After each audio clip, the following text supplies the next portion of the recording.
Então, o tema hoje da nossa palestra, do nosso diálogo consciencial é: você prefere suar ou chorar?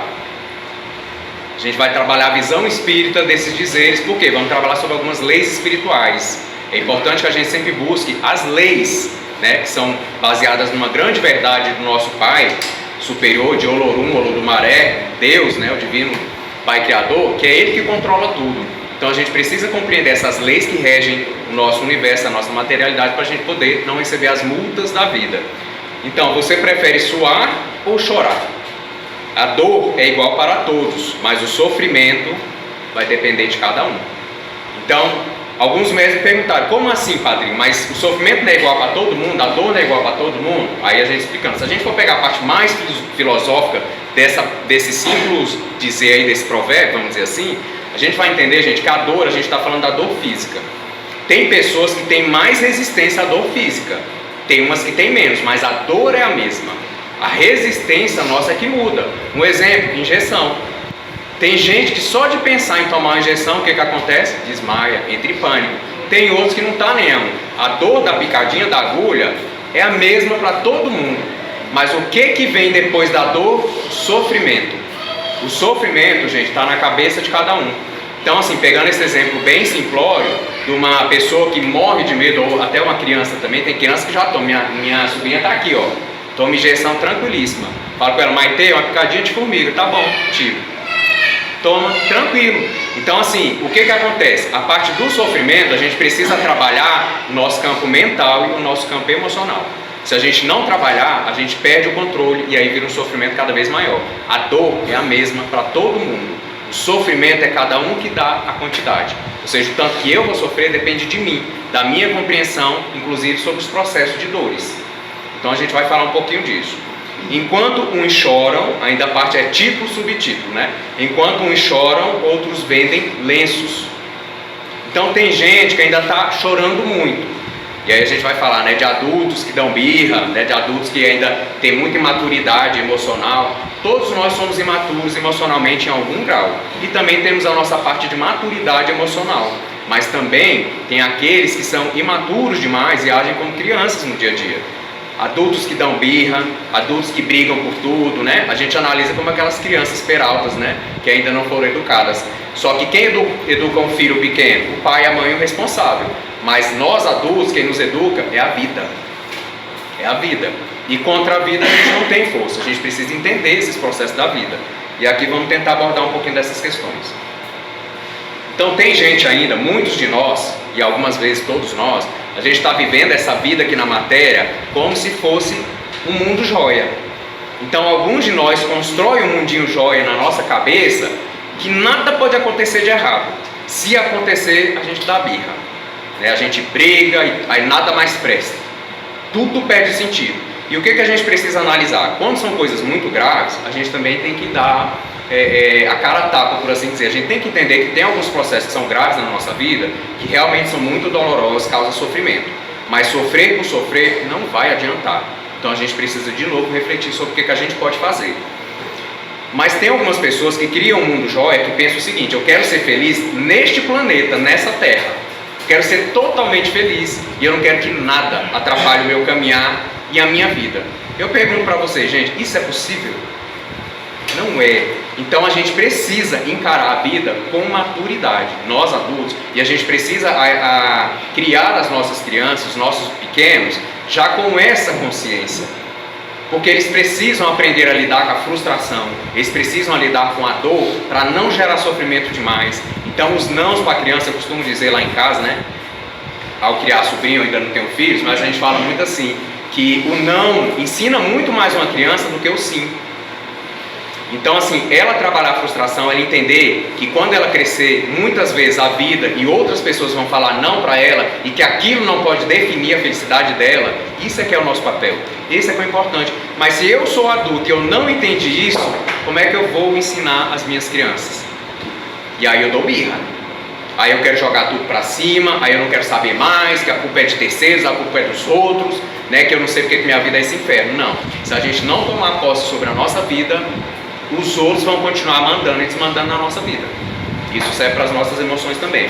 Então, gente, esse mundo joia, esse paraíso perdido literalmente é mitologia. Isso não existe. O paraíso na terra, ele não existe. Quem é feliz na terra, e existem muitas pessoas que são, eu me considero feliz na terra, nem por isso eu não tenho problemas. Eu tenho muitos problemas, eu tenho muitas dificuldades, né? Enfermidades, tudo isso, que a gente tem que entender algumas verdades. Eu quero trazer algumas verdades aqui para vocês dentro das leis espirituais que a gente vem recebendo. Precisamos refletir sobre algumas verdades. Primeiro, estamos em um mundo de provas e expiações. O que isso quer dizer, gente? Provar e expiar. Para quem não lembra ou quem não sabe, existe uma diferença entre expiação e provação. Na expiação, eu estou com um problema na minha vida e eu não tenho escolha. Eu tenho que passar por ele de qualquer jeito. A expiação é assim: quando a gente encarna, quando a gente reencarna, no nosso projeto kármico já vem aquele problema para a gente passar. Às vezes uma criança que vai ficar órfã, às vezes um acidente, às vezes uma enfermidade muito grave, um tipo de deficiência, algum grau de deficiência. Então existem algumas expiações que a gente precisa passar. Por quê, gente? Porque analisado pelos nossos engenheiros kármicos, vamos botar Deus aí nessa questão, o Olorum, o Olodumaré. Quando nós reencarnamos, ele falou que a única forma que a nossa alma aprenderia a lição que a gente precisa aprender com aquele acontecimento é com aquele acontecimento e ponto. Isso é expiação. A gente não pode mudar. O que a gente precisa fazer?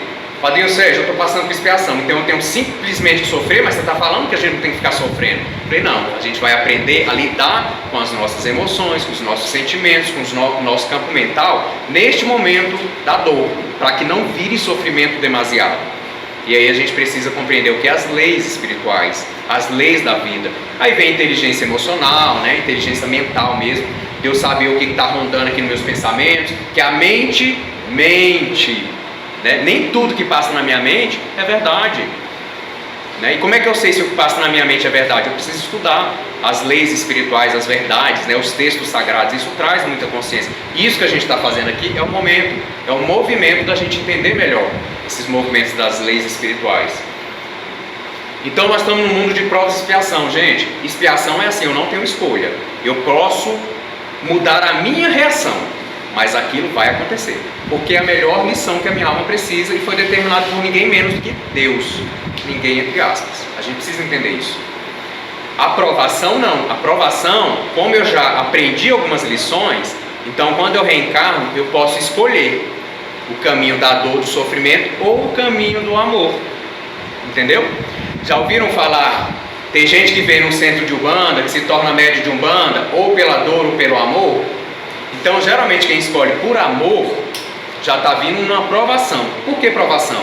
A gente está precisando melhorar alguma coisa. Na escola, a gente não faz as provas para provar que a gente compreendeu o conteúdo? Na Terra também. As leis espirituais. Como é que a gente sabe se está passando pelas provas da vida? Fazendo as provas. Gente, é lei, não tem como mudar. Não adianta bater pé, não adianta estribuchar, se jogar no chão, né? Igual a criança da birra. Essa conversa com o Olorum, o Olodumaré, com os nossos engenheiros kármicos, ela não funciona. E olha que a gente tem muita misericórdia descendo sobre as nossas vidas. O bom é que quando a gente começa a buscar, a querer a nos melhorar, a nos reformar intimamente, a nos reajustar, a misericórdia ela desce com mais propriedade.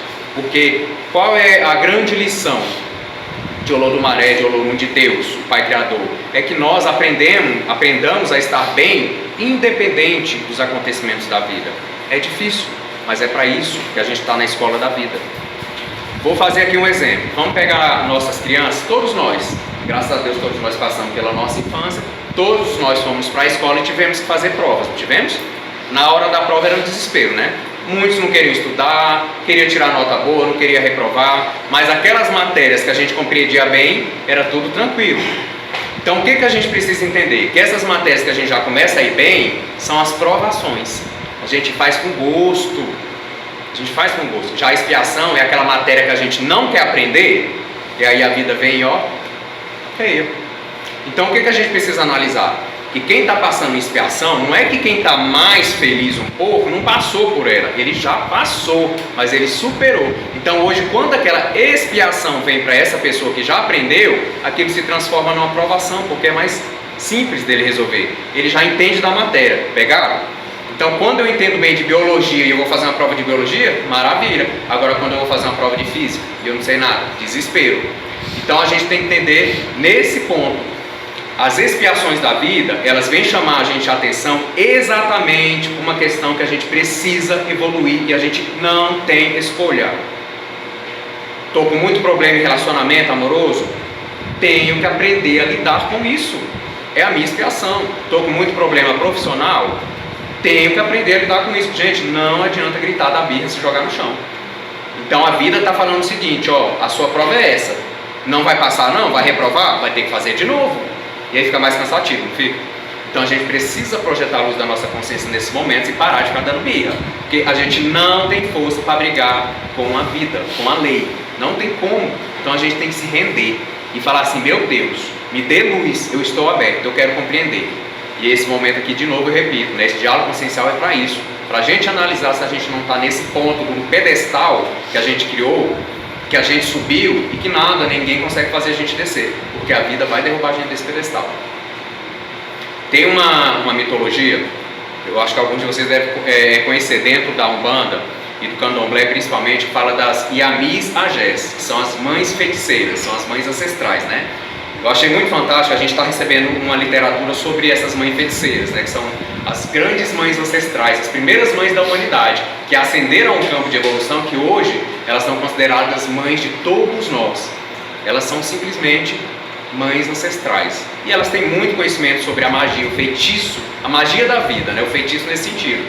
E tem um ensinamento que as entidades trazem para a gente que é muito interessante. As Iamis Agés, quando ela vê que uma pessoa está feliz demais, está tudo bom demais na vida dela, ela começa a tirar algumas coisinhas. Aí a gente analisa, mas qual é o sentido disso? Porque, gente, enquanto nós estamos felizes demais, absolutamente felizes, sem nenhum problema, dinheiro, amor, jogos, ou então sem se importar com os problemas dos que estão ao nosso lado, os problemas da humanidade, essa mãe que é mãe de todos nós, pega e fala assim, você meu filho, você minha filha, tem que aprender a cuidar dos seus irmãos. Então eu vou tirar de você, nosso pai e a nossa mãe faz isso quando a gente é pequeno? Vamos supor que a gente tem um brinquedinho, a gente não deixa o nosso irmão, nossa irmã brincar. Só a gente que pode brincar. O que o nosso pai e nossa mãe faz? Pois eu tiro de você e dou para ele. Você tem que entender que o seu irmão também tem que ter direito a se divertir, tem que ter direito a ter um brinquedo. Se ele não está, você empresta o seu. Ou então você tenta cuidar dele e ajudar ele. Então as Iamis Agés, dentro da interpretação que eu estou fazendo, elas trazem um pouco dessa força. Então você já viu quando a pessoa está bem demais na vida, de repente, aí tem aquele ditado, tiraram o meu tapete, tiraram a minha base, tudo ruiu? Prestemos atenção. Podem ser as nossas mães ancestrais falando assim, enquanto o mundo está do jeito que está, todo mundo sofrendo, gente passando fome, com dificuldade, você está aí a 1000 por hora na sua felicidade, no seu mundo joia, eu sou sua mãe. Você precisa aprender que seus irmãos precisam de você. Seus irmãos precisam também de ter paz, né? Enfim, finanças, trabalho, tudo isso. Então as Iamis Agés vêm nos ensinar a olhar para os nossos, a nossa família. Porque uma mãe, quando a gente fala das mães, a gente está falando o seguinte, que a gente é uma família só. Né? Então ela, como as nossas mães, elas vêm nos chamar a atenção. Então nesse mundo de provas e expiações, gente, não adianta nós brigarmos com a lei e com a vida. A gente precisa compreender.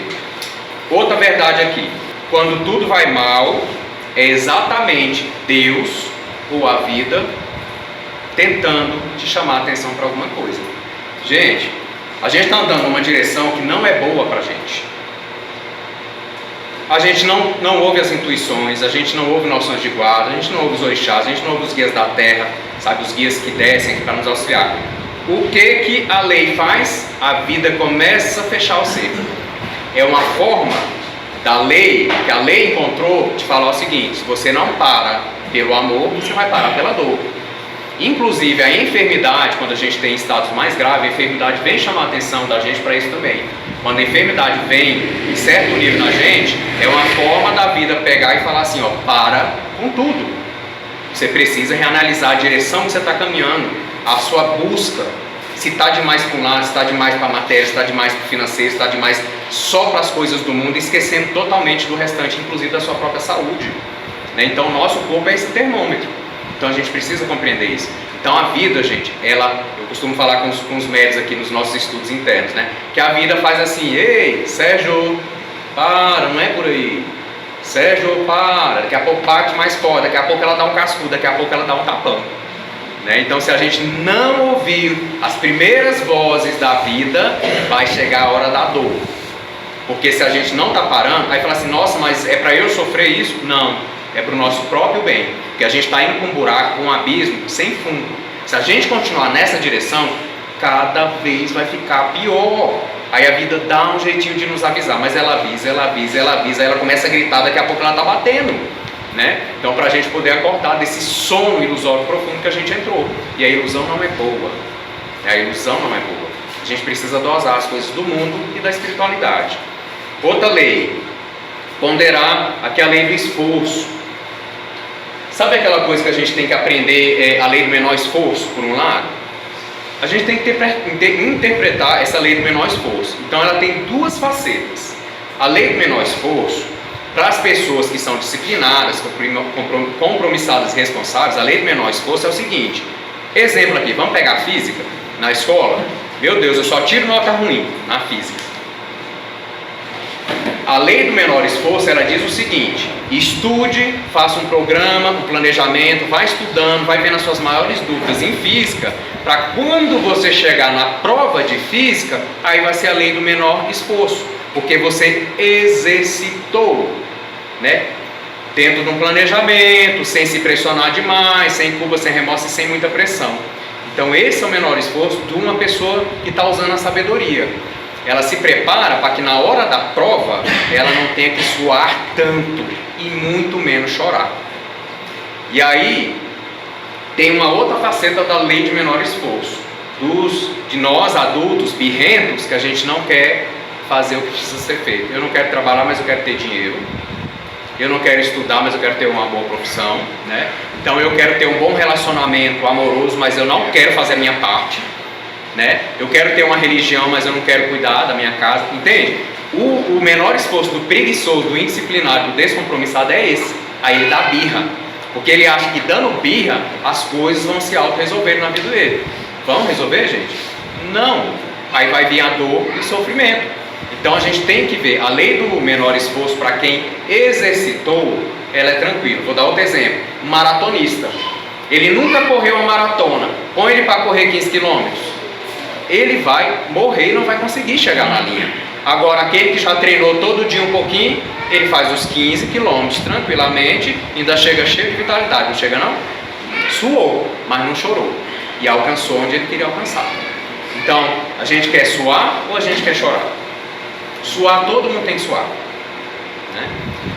Outra verdade: tem jeito? Vocês acham que não tem jeito com esses problemas? A gente está num mundo de provas e expiações. A felicidade absoluta não é desse mundo. A felicidade que existe aqui é relativa. Como eu falei, eu me considero feliz. Eu tenho os meus problemas, só que eles não dão a tônica da minha vida. Eles não dizem quem eu sou, tá entendendo? Eu rio muito às vezes para eles, né? Não vou dizer que não tem uns momentos de lamento, de choro, mas assim, é alguns minutos já eu brigo com a minha mente e falo: vamos parar, isso não vai adiantar nada. E eu vou seguir minha vida, né? Que a gente vai até falar um pouquinho disso aqui. O verdadeiro escravo, a palestra acabou de ser postada quarta-feira, agora. Tem um grande filósofo que fala o seguinte: o verdadeiro escravo não é aquele que está preso, encarcerado numa prisão, numa jaula. O verdadeiro escravo é aquele que quer mudar o que não pode ser mudado e não muda o que deve ser mudado. Esse é o verdadeiro escravo, escravo dele mesmo, da própria ilusão, desse próprio mundo joia que essa pessoa criou. Então a gente tem que ter cuidado. Para a gente falar um pouquinho dos textos sagrados, vou fazer uma leitura aqui do Salmo 56, versículo 1. Tem misericórdia de mim, ó Deus, pois os homens me pressionam. O tempo todo me atacam e me oprimem. E lá no versículo 8 ele diz: registra tu mesmo, ó meu lamento. Registra tu mesmo o meu lamento. Isso aqui é a gente falando com Deus. Recolhe as minhas lágrimas em teu odre. Acaso não estão anotadas em teu livro? Salmos 56, 8. Isso aqui, gente, é... uma pessoa que recita esse salmo, ou que tem compreensão desse salmo, ele vai direcionar o pedido dele a Deus, sabendo, né, pedindo para que Deus recolha as lágrimas dele nesse odre, na consciência de que Deus sabe do sofrimento dele. Então Deus sabe dos nossos sofrimentos. E Deus sabe do que cada um de nós precisa fazer. Mas tem alguns que aí entram naquele campo da birra. Aí a gente tem que voltar num ponto que é bem interessante, está até na introdução lá do livro dos Espíritos ou do Evangelho segundo o Espiritismo, não tenho certeza agora, que fala o seguinte: se você estiver conversando com alguém sobre espiritualidade e essa pessoa falar que não acredita em Deus de jeito nenhum, pare a conversa por aí. Porque só a vida, só a lei tem força suficiente para sensibilizar uma alma, para ela compreender que existe algo ou alguém superior a ela que a criou, que o criou. Se a pessoa não acredita em Deus, não temos que conversar com ela sobre espiritualidade, porque ela é cética. Para ela é só a matéria. E acabou isso aqui, acabou tudo. E a gente não consegue convencer ninguém de que Deus existe. Só a vida faz isso. Agora, se a pessoa acredita em Deus, aí a gente pode travar um diálogo com essa pessoa. Você realmente acredita em Deus? Porque aí a gente vai buscar outras verdades. Então você acredita que Ele é justo e perfeito? Então você acredita que você está debaixo de uma justiça? Então você acredita que uma folha não cai se Deus assim não permitir? Então você acredita que quando uma bala perdida atinge alguém, essa bala não foi perdida? Porque tem uma justiça se processando? Só que na nossa cegueira espiritual, a gente se cala abnegamente, faz preces a esse Deus superior, pede ao socorro e auxílio a esses que estão em sofrimento, por exemplo, que a bala perdida atingiu, e jamais a gente tem que pensar assim: se aconteceu é porque tinha que acontecer, está respondendo à justiça, porque a gente está entrando no lado da vingança, né? E a gente tem que entrar no lado do amor, mas a gente tem que entender que não existe nada que aconteça nesse planeta que não tenha o aval de Olorum, Olodumaré, de Deus, o Pai Criador. Gente, se acontece é porque está debaixo da justiça. Ou então nós teremos que assumir que Deus não tem controle de nada. Que a injustiça acontece e Deus deixa acontecer a injustiça. Ora, Deus deixaria a injustiça acontecer? Ou somos nós que não compreendemos essas leis? Então, às vezes, a gente só precisa parar de questionar a lógica de Deus, aceitar abnegamente e mudar o que precisa ser mudado e o que pode ser mudado. Então, a gente tem que ter essa consciência. Os nossos problemas são importantes para Deus. Deus não esqueceu de ninguém. E aí eu trago outra pergunta: quem tem pai, quem tem filho, quem tem filha, quem tem alguém que ama, a gente deixa de cuidar dessas pessoas que a gente ama? E por que a gente acha que Deus esqueceu da gente? Então, quem é pai, quem é mãe, em algum momento vocês descuidaram dos seus filhos de propósito, viram que eles estavam em sofrimento e falaram assim: se vira, meu filho. Por que a gente ainda concebe que Deus esqueceu da gente? Que pai é esse? Se nós humanos, falíveis, cheios de defeito, a gente não quer o mal dos nossos filhos, dos nossos entes amados, imaginem Deus. Então Ele não esqueceu. Só que o que está acontecendo na nossa vida tem um propósito de evolução. Do mesmo jeito que a gente obriga o nosso filho a ir para a escola: pai, você não me ama, não é? Ele fala assim: mãe, você não me ama, mãe, me dá um brinquedo, pai, me dá um brinquedo, não dou não. Você não me ama, eu te odeio. É os adultos birrentos falando com Deus: você não me dá o que quer, então eu te odeio, então eu não acredito em você. Entende? Então a gente precisa cortar esse sono ilusório que a gente entrou de viver a vida como uma criança. Não, a nossa escola de nós adultos é a vida, com todos os problemas que ela tem, mas também com todas as bonanças, porque tem muita coisa boa. Agora, quando a gente se abraça com o problema, com a dor, com o sofrimento, não tem quem nos tire. Não tem quem nos tire. Tem uma passagem no filme, aquele, acho que é A Cabana, depois procure, é um filme maravilhoso, eu falo, eu arrepio, é maravilhoso. E tem uma parte que até está rolando aí um meme no Facebook, no Zap, que o cara está em sofrimento porque acho que a filha dele morreu, desencarnou. E ele fala para Deus, ele está numa conversa com Deus e fala bem assim para Deus: Deus, aonde o Senhor estava na hora que eu perdi a minha filha? Aonde você estava que não estava comigo? E Deus falou assim: eu estava contigo. Mas quando você só vê a sua dor, quando você só enxerga a sua dor, você não enxerga mais nada ao seu redor, nem a mim. Então a gente tem que observar isso, a gente tem que parar de olhar só para a nossa dor. E a gente precisa olhar para Deus, para fora, sabe, para os nossos irmãos, para o sofrimento de outros. A gente não tem que comparar a dor de ninguém. Ah, minha dor é maior, minha dor é pior. Não é para isso. Mas a gente tem que entender que a gente está num mundo de prova e expiação, que a gente pode aprender a lidar com esses processos. Que tudo que Deus quer como um grande Pai amoroso, de amor, de sabedoria, de justiça, é nos colocar no nosso melhor caminho. E quando a gente não está nesse melhor caminho, Ele vai dar um jeito de nos avisar. Ele avisa várias vezes antes da dor chegar, mas chega uma hora que é a dor. Então a gente precisa acordar. Como reconhecer oportunidades mesmo em meio a cenários conturbados? Gente, inteligência emocional. Buscar conhecer, buscar melhorar a minha caminhada, a entender as coisas, a olhar para as coisas com uma certa distância, depois eu vou me aproximando, se for bom eu fico, se for ruim eu me afasto. Dentro de mim, o que for ruim eu me afasto, e fora de mim. Eu me afasto no sentido, gente, não é deixar ali escondido, é no sentido de não deixar isso me controlar, me dominar, mas eu preciso resolver isso com sabedoria. Isso é uma verdade. Gente, todo mundo que chegou em alguma carreira de sucesso, em algum ponto de sucesso profissional, amoroso, as pessoas que têm uma família harmoniosa, elas já passaram por muita desarmonia, elas aprenderam a lidar juntas com as desarmonias. As pessoas que chegaram, que são profissionais de sucesso, cantores, vamos pegar tudo. Eles passaram por muitos nãos, por muitas frustrações, por muitos problemas, gente. A gente tem que parar de achar como uma criança birrenta que só o jardim do outro é que é verde, o meu não é não. Então a chuva que cai é só lá, não cai no meu. O sol que tem é só lá, não ilumina aqui a minha grama. Não, isso não existe. Isso é maturidade. Todos nós temos um pouco disso, só não pode ser exagerado. Porque quando é exagerado, a gente começa a questionar a vida, Deus, o nosso próprio poder sobre a nossa própria vida. E aí, quando a gente questiona o nosso poder sobre a nossa vida, a gente tira as rédeas da nossa vida das nossas mãos. E cavalo desembestado, sem alguém segurando a rédea, o que que acontece, gente? Ele vai em qualquer direção, de qualquer jeito. Ele se joga no precipício. Então a gente precisa prestar atenção nessa questão. Quem tem sucesso hoje em qualquer área da vida teve muita frustração, teve muitos nãos, mudou a direção, fez um retorno, convergiu, deu uns passos para trás, andou um pouco para frente e uma hora acertou. Mas não é de primeira vez.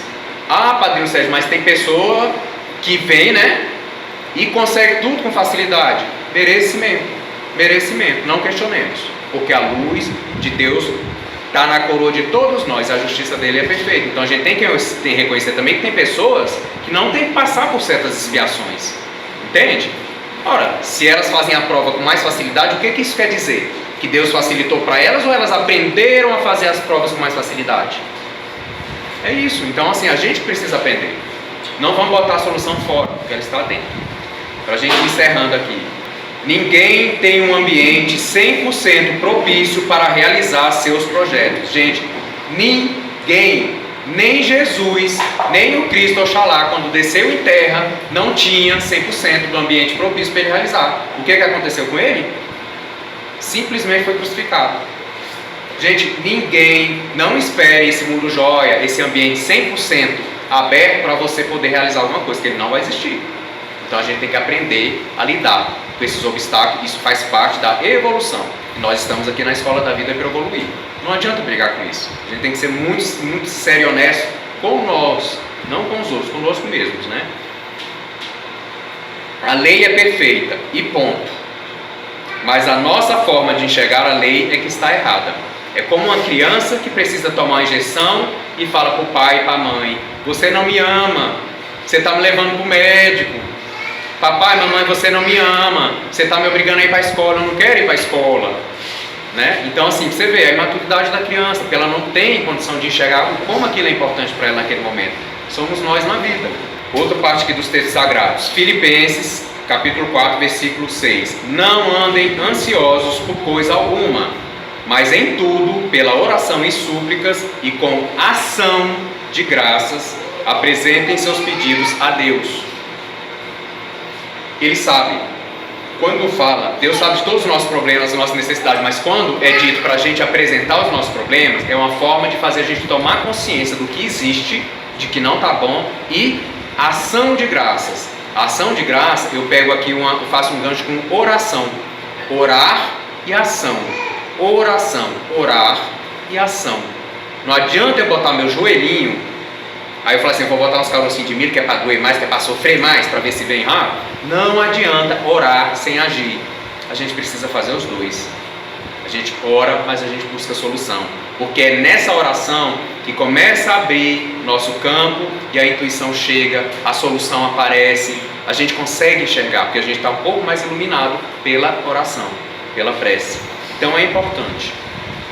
Para a gente encerrar aqui, moral de tudo que a gente está falando aqui nesse dia de hoje. Porque sou eu que conheço os planos que tenho para vocês. Deus falando. Diz o Senhor, planos de fazê-los prosperar e não de causar dano. Planos de dar a vocês esperança e um futuro. Jeremias capítulo 29, versículo 11. Os planos de Deus para todos nós e cada um de nós é a felicidade, é a harmonia, é a prosperidade material e espiritual. Quando a gente está num caminho que a gente não vai alcançar isso que é bom para a gente, a vida começa a dar o cartão vermelho. Primeiro dá o amarelo. Quando está verde está tudo bem. Em certo momento ela vai dar o cartão amarelo.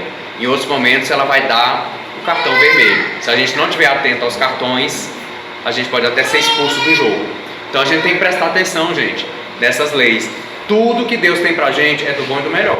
Quando a gente está falando não pro plano dele, e aí a gente sai do plano da felicidade.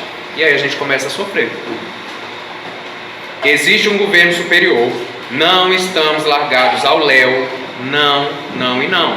Nós temos um pai, uma mãe divina que cuida de todos nós, assim como nós cuidamos dos nossos filhos, dos nossos pequeninos, né? Tenha em mente que o tempo que se perde lamentando é o tempo em que se poderia estar fazendo o necessário para crescer e ganhar o que você tanto almeja. Então, em vez de perder tempo lamentando, é a nossa energia, o lamento, vamos botar a energia, o nosso tempo nas soluções. E se não tem solução ainda, continuemos caminhando, para que a gente possa compreender, e aí vem toda a ajuda, porque Deus nos ajuda o tempo inteiro. Gente, Ele envia anjos o tempo inteiro para a nossa vida. Os guias de Umbanda que desce aqui, eles estão aqui para isso, para nos orientar. Então vamos aproveitar os anjos, tem muitos anjos encarnados na nossa família, no nosso trabalho, amigos que aparecem, né? Famílias espirituais que se congregam dentro de uma religiosidade. Então os avisos estão aí. Você pode deixar de chorar e se tornar um vendedor de lenços. A gente está falando da inteligência emocional. Mas para ser um bom vendedor de lenços, você terá de suar.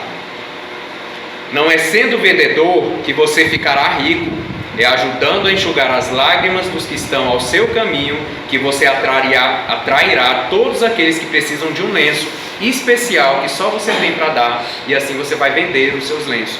Vender aqui está no sentido figurativo, obviamente, acho que vocês todos estão entendendo. Entende? Então assim, mas vamos sair desse campo do choro, vamos começar a enxugar as lágrimas dos irmãos, é isso que a gente tenta fazer do lado de cá. Vamos parar de achar que Deus nos criou para o sofrimento. Isso não é uma verdade. É a criança que acha que é maldade o médico dar uma injeção. É uma criança que acha que é maldade ter que ir para a escola, fazer a tarefa de casa, né? Então esse é o sofrimento deles. E a gente está na escola da vida. Para encerrar, é imaturo acharmos que Deus só nos ama se nos der tudo o que queremos e não o que precisamos. Assim como um pai e uma mãe tem que dar para os filhos, não tudo que ele quer, mas o que ele precisa. E às vezes eles não precisam de certas coisas, a gente acaba dando coisas que ao invés de fazer bem, faz o quê? Mal. Nós, na nossa falibilidade, a gente às vezes faz coisa errada com os nossos filhos, mas o nosso pai, a nossa mãe divina, eles não erram conosco. Então, né, vamos refletir, vamos levar esse conhecimento sobre as leis, sobre a espiritualidade, né? Voltando aqui o título, né? Você prefere suar ou chorar? A dor é igual para todos, mas o sofrimento, cada um dá a sua medida. Enquanto uns choram, outros estão vendendo lenços. A gente pode fazer a nossa escolha em qual lado a gente quer estar. Então essa é a mensagem de hoje, gente. Saravá, axé. Gratidão. Vamos abrir os atendimentos aqui.